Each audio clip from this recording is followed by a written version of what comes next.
नमस्कार, आप देख रहे हैं न्यूज 24 में आपके साथ पूजा राठौर शर्मा। और आइए अब देश दुनिया की तमाम बड़ी खबरें देखते हैं फटाफट अंदाज में न्यूज 100 में। देश भर में आज मनाया जा रहा 11वां अंतर्राष्ट्रीय योग दिवस। पीएम मोदी ने विशाखापट्टनम में 3 लाख लोगों और 40 देशों के राजनयिकों के साथ योग किया। पीएम मोदी ने कहा कि योग का मतलब होता है जोड़ना। यह देखना सुखद है कि कैसे योग ने पूरी दुनिया को जोड़ा है। पीएम मोदी ने 1 दशक में योग की वैश्विक यात्रा का जिक्र किया। कहा, भारत ने संयुक्त राष्ट्र महासभा में 21 जून को अंतर्राष्ट्रीय योग दिवस के रूप में मान्यता देने का प्रस्ताव रखा था। बहुत कम वक्त में 175 देश भारत के साथ खड़े हो गए। पीएम मोदी ने कहा कि देश के बड़े बड़े मेडिकल संस्थान योग पर रिसर्च करने में जुटे हैं। योग की वैज्ञानिकता को आधुनिक चिकित्सा पद्धति में स्थान मिले, ये हमारा प्रयास है। पीएम ने कहा कि योग हमें सिखाता है कि हम अलग थलग व्यक्ति नहीं। जब व्यक्ति अपने हित से ऊपर उठकर समाज की सोचता है, तभी पूरी मानवता का हित होता है। रक्षा मंत्री राजनाथ सिंह ने जम्मू कश्मीर के उधमपुर में योग दिवस समारोह का नेतृत्व किया। राजनाथ सिंह ने उधमपुर में सेना के जवानों से मुलाकात की। रक्षा मंत्री राजनाथ सिंह का बयान, कहा, समाज के हर वर्ग को भारत की संस्कृति और भावना से जोड़ना ही योग का सार है। राजनाथ सिंह ने ऑपरेशन सिंदूर में सेना के प्रयासों की सराहना की। कहा कि आपकी बहादुरी के पूरे देश में चर्चे हो रहे हैं। दिल्ली के कर्तव्य पथ पर भी योग कार्यक्रम का आयोजन हुआ। जेपी नड्डा के साथ हजारों की संख्या में लोगों ने योग किया। महाराष्ट्र के सीएम देवेंद्र फडणवीस ने योग किया। पुणे में सावित्रीबाई फुले पुणे विश्वविद्यालय परिसर में योग कार्यक्रम का आयोजन किया गया। कुरुक्षेत्र में अंतर्राष्ट्रीय योग दिवस के मौके पर योग गुरु बाबा रामदेव ने कहा, योग के जरिए विश्व शांति प्राप्त की जा सकती है। योग एक जन आंदोलन बन गया है जो व्यक्तिगत और सामाजिक जीवन दोनों को आकार दे रहा। 2047 तक भारत को विकसित राष्ट्र बनाने के पीएम मोदी के सपने की नींव में योग है। दुनिया के सबसे ऊंचे रेलवे ब्रिज पर मनाया गया अंतर्राष्ट्रीय योग दिवस। चिनाब रेल ब्रिज पर विशेष योग सत्र आयोजित किया गया।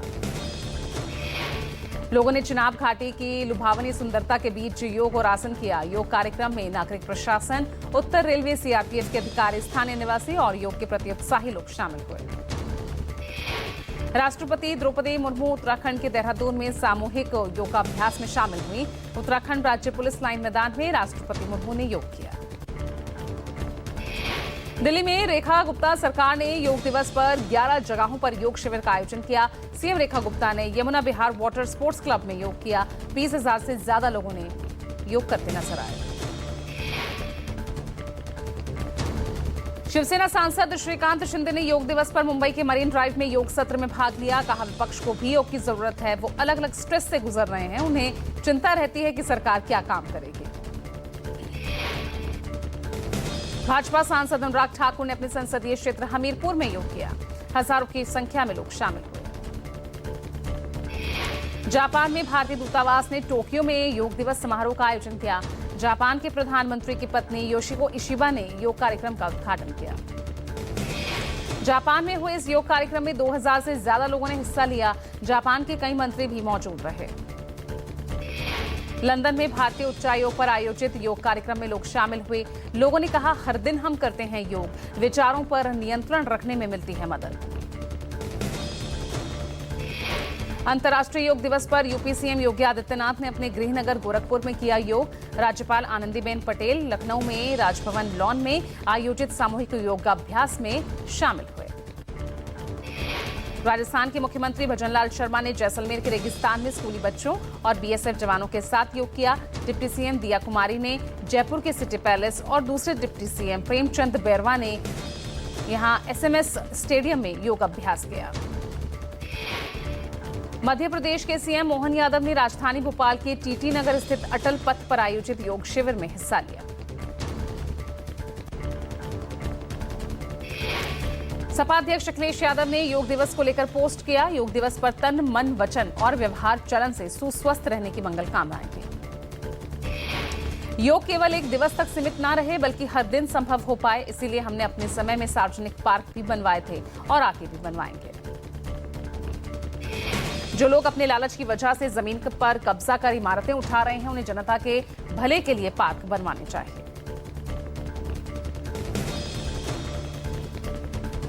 में ईरान के उपराजदूत मोहम्मद जवाद हुसैनी को भारत से अपील। कहा, भारत शांति समर्थक देश है, शांति के लिए इजराइल पर बनाए दबाव। ईरान की रक्षा नीति में परमाणु हथियारों की जगह नहीं।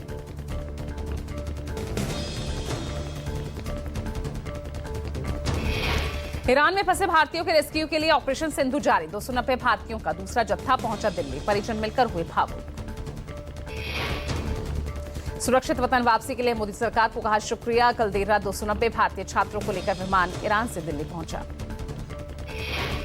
1000 से अधिक छात्रों को लेकर 2 और विमान उड़ान भर चुके हैं और इनमें से एक विमान तुर्कमेनिस्तान के अशगाबाद से आ रहा। बेसब्री से अपने बच्चों की वापसी का इंतजार कर रहे हैं परिजन। भारतीयों की वतन वापसी के लिए ईरान ने खोला अपना हवाई क्षेत्र। 1000 भारतीय नागरिकों को मशहद शहर से निकालने के लिए अपना हवाई क्षेत्र खोला। ईरान में लगभग 10,000 भारतीय रह रहे हैं। जो लोग घर लौटना चाहते हैं उन्हें ऑपरेशन सिंधु के जरिए निकाला जा रहा। बिहार की राजनीति में तेजस्वी के बयान से सियासी उबाल। कहा, हमें पॉकेट पीएम और अचेत सीएम नहीं चाहिए। बीजेपी ने तेजस्वी के बयान को पीएम और सीएम का सीधा अपमान करार दिया। बीजेपी और जेडीयू नेताओं ने कहा कि यह भाषा लोकतांत्रिक गरिमा और मर्यादा के खिलाफ है। विवाद के बीच पटना के प्रमुख चौराहों पर एक पोस्टर से बचा बवाल। लिखा, मेरा बाप चारा चोर है। पोस्टर में आरजेडी प्रमुख लालू यादव और तेजस्वी यादव के कार्टून नुमा चित्र भी हैं। नेता प्रतिपक्ष राहुल गांधी ने एक्स पोस्ट में मोदी सरकार से सवाल पूछे। मेक इन इंडिया के फैक्ट्री बूम के वादे के बाद रिकॉर्ड निचले स्तर पर क्यों है युवा बेरोजगारी। राहुल ने सवाल पूछा, चीन से आयात दोगुना से भी अधिक क्यों नहीं हुआ। मोदी जी ने समाधान नहीं, नारे लगाने की कला में महारत हासिल कर ली है। राहुल का पीएम मोदी पर आरोप, कोई नया विचार न होने के चलते मोदी जी ने आत्मसमर्पण किया। बहुप्रचारित पीएलआई योजना को भी अब चुपचाप वापस ले लिया जा रहा। राहुल ने भारत में एक मौलिक बदलाव की आवश्यकता बताई और लिखा कि ऐसा बदलाव जो ईमानदार सुधारों और वित्तीय सहायता के माध्यमों से लाखों उत्पादकों को सशक्त बनाए।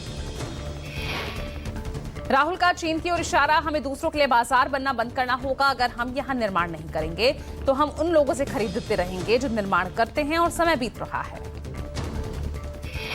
कांग्रेस प्रवक्ता सुप्रिया श्रीनेत ने एक्स पर पोस्ट के जरिए ट्रंप पर हमला बोला। सुप्रिया ने लिखा, माय फ्रेंड डोनाल्ड ट्रंप तो मान ही नहीं रहे हैं कि अब 17वीं शताब्दी 17वीं बार भी वो बोल रहे हैं, मैंने भारत पाकिस्तान से इंस्पायर कराया, मैं भारत से ट्रेड डील करूंगा।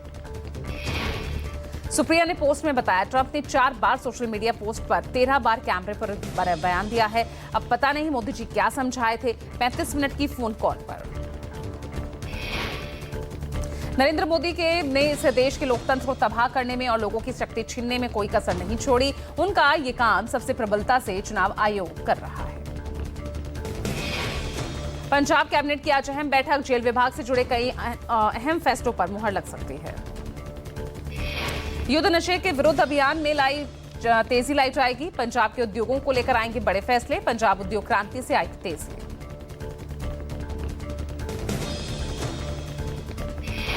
बिहार में सीएम फेस को लेकर फिर उभरा सस्पेंस। केंद्रीय गृह मंत्री अमित शाह ने एक इंटरव्यू में कहा, नीतीश कुमार के नेतृत्व में चुनाव लड़ा जाना चाहता है, लेकिन मुख्यमंत्री का फैसला समयानुसार किया जाएगा।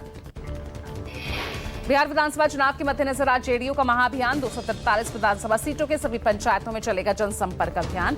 घर घर पहुंचकर जेडीयू कार्यकर्ता लोगों को देंगे नीतीश कुमार राज की उपलब्धियों की जानकारी। एयर इंडिया के 16 अंतर्राष्ट्रीय रूट्स पर विमान सेवा में कटौती 8 से लागू। टाटा समूह के स्वामित्व वाली एयरलाइन ने कहा, 15% विमान सेवा में की गई है कटौती, जुलाई तक रहेगी प्रभावी। अहमदाबाद प्लेन क्रैश के बाद एहतियातन लिया गया फैसला।